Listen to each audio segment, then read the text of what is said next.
en músicos de verdad. Necesitabas personas reales para hacerlo todo.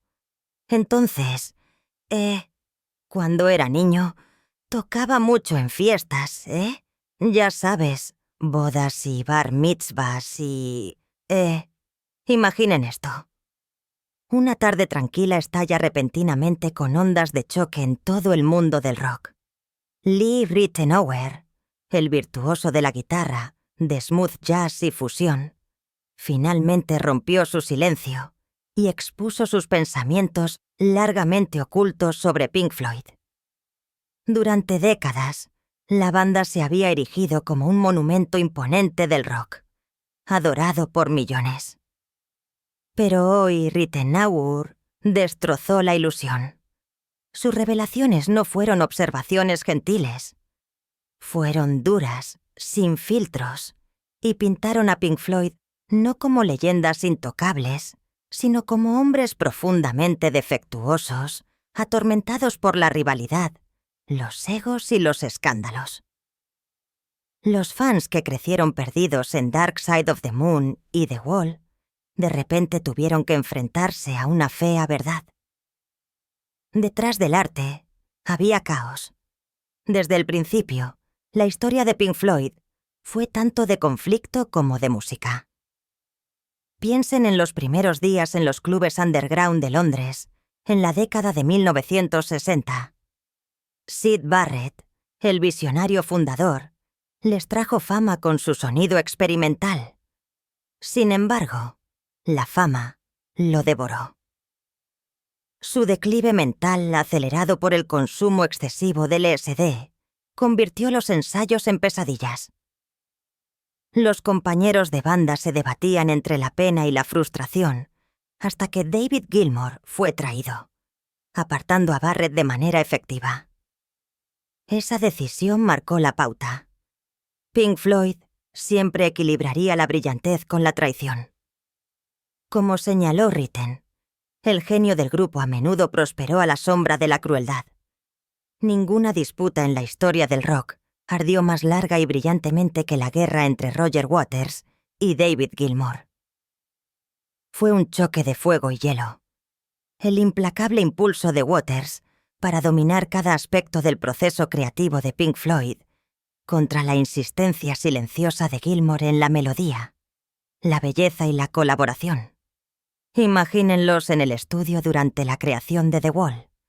Waters caminando de un lado a otro, ladrando órdenes como un general, borrando secciones enteras de guitarra con un frío movimiento de autoridad, cortando las contribuciones de Wright sin remordimiento. Al otro lado de la habitación, Gilmour hierve a fuego lento, pero con furia silenciosa, su guitarra acunada como un arma que le estaba prohibido usar. El contraste fue brutal. Un hombre impulsado por el control y la rabia, el otro por la armonía y la moderación. La tensión se volvió insoportable hasta que Waters se declaró el líder legítimo, incluso atreviéndose a intentar disolver la banda a principios de la década de 1980. Las demandas volaron como metralla. Las amistades se redujeron a cenizas y los fans observaron con incredulidad cómo sus ídolos, una vez unidos en sonido, se destrozaban en un campo de batalla muy público de orgullo y traición. En medio de las sesiones de The Wall, se desarrolló otra traición impactante. Una que dejó una cicatriz permanente en la historia de la banda. El teclista Richard Wright, uno de los miembros fundadores del grupo, y el hombre que una vez creó las exuberantes atmósferas de Echoes y Shine on You Crazy Diamond, fue repentinamente expulsado. Waters lo acusó de pereza, de ser un peso muerto que frenaba a la banda. Pero la verdad era más complicada y mucho más oscura. Cuando me establecí por primera vez como músico de estudio, te llamaban para un programa de televisión. En ese programa de televisión habría 30 músicos. Habría cuerdas, trompas. Wright había estado luchando contra la agitación personal, el abuso de sustancias que nublaba su concentración. Un matrimonio desmoronándose que agotaba su espíritu y crecientes inseguridades sobre su papel. En lugar de apoyo, se encontró con la furia de Waters y el corte del cuchillo fue profundo. Imaginen a Wright, una vez un pilar del sonido de la banda, ahora reducido a una figura silenciosa en la mesa de mezclas observando a sus compañeros de banda grabar partes sin él. Su presencia tolerada pero no deseada. La humillación lo aplastó, y aunque finalmente regresó durante giras posteriores, la herida nunca sanó. Su silenciosa resignación reflejó la creciente disfunción de la banda. Brillantez en el disco, amargura detrás de las escenas, un contraste tan agudo que cortaba como el vidrio. Incluso después de que Waters se fue a mediados de los 80, la amargura nunca desapareció. El Pink Floyd, liderado por Gilmour, lanzó álbumes y realizó giras por estadios, mientras que Waters arremetía en entrevistas, llamándolos una imitación barata. Los fans sufrieron latigazos cervicales al ver a sus ídolos intercambiar insultos a través de la prensa, un titular tras otro, narrando insultos y declaraciones heladas. Waters acusó a Gilmour de traicionar el espíritu de la banda, mientras que Gilmour respondió que Waters estaba obsesionado con el control e incapaz de comprometerse. El mundo rogaba por reuniones, pero los compañeros de banda se trataban como enemigos forzados al mismo escenario, sus sonrisas tensas y sus palabras ensayadas. Su legendaria reunión de Live 8, en 2005, pareció triunfal en la televisión. Millones de espectadores se maravillaron al ver a la formación clásica reunida, pero los conocedores susurraban sobre lo helada que era realmente la atmósfera entre bastidores. Los miembros del equipo de carretera describieron intercambios cortantes e incluso momentos de silencio tan pesados que se sentían sofocantes. Pink Floyd podía tocar juntos por el bien de la historia, pero ya no podían vivir juntos. Sus heridas eran demasiado profundas y su confianza irreparable. Los enfrentamientos de Pink Floyd no se detuvieron en su propia puerta. Las rivalidades y los rencores se extendieron mucho más allá del grupo, haciéndose eco en todo el panorama del rock. Otros músicos a menudo sintieron el aguijón de su arrogancia. Circularon historias sobre encuentros fríos entre bastidores, donde los miembros de Floyd apenas reconocían a los artistas más jóvenes. Algunos críticos los acusaron de espectáculos hinchados y complacientes, que se burlaban de la intimidad y la rebelión que el rock alguna vez representó con cerdos inflables y producciones escénicas en expansión que parecían más sobre el espectáculo que sobre el espíritu. Las bandas punk de finales de los 70, como los Sex Pistols, se burlaron abiertamente de Pink Floyd como dinosaurios, símbolos de todo lo que la nueva generación odiaba.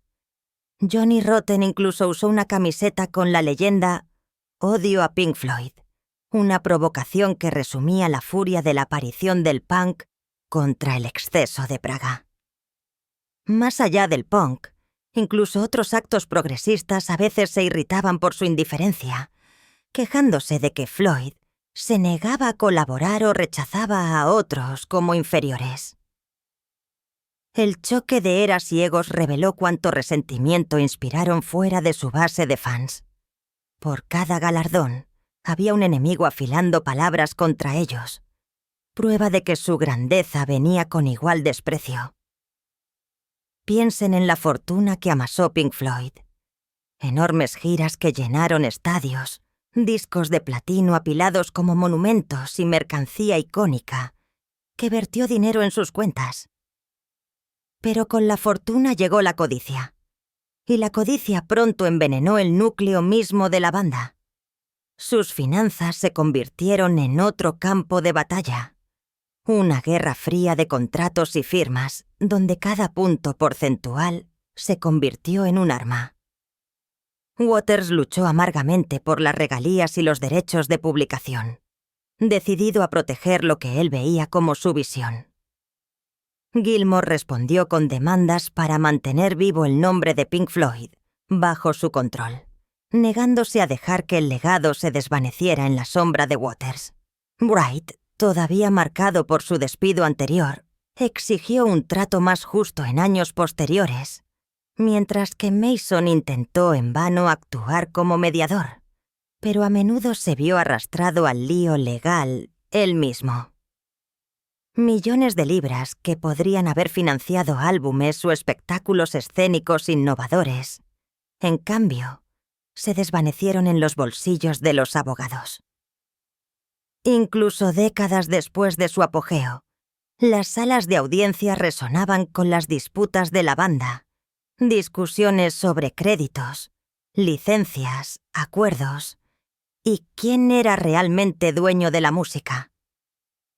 Los fans quedaron desconsolados al darse cuenta de que los mismos músicos clave, que una vez escribieron sobre la unidad, la compasión y la conexión humana, ahora se estaban destrozando por contratos y dinero en efectivo.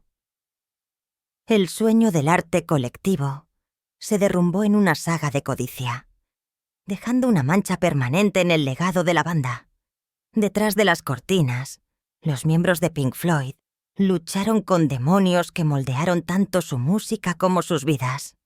Barrett, el genio original de la banda, se deslizó en un mundo de paranoia y silencio, pasando sus últimas décadas pintando, cultivando un jardín y escondiéndose del mundo en East Cambridge.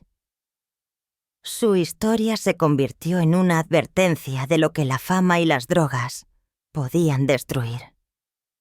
Las luchas de Wright con la cocaína y el alcohol a fines de la década de 1970 casi terminan con su carrera. Su divorcio lo dejó emocionalmente agotado y su forma de tocar se volvió inconsistente, alimentando la furia de Waters. El propio Waters llevaba la ira como una sombra. Su infancia marcada por la pérdida de su padre en la Segunda Guerra Mundial. Una herida que lo dejó endurecido y difícil, a menudo alejando a familiares y colegas. Incluso Gilmour, la figura serena en el escenario con los imponentes solos de guitarra, admitió tener episodios oscuros de depresión, el peso de la responsabilidad y el agotamiento de llevar a la banda después de la partida de Waters.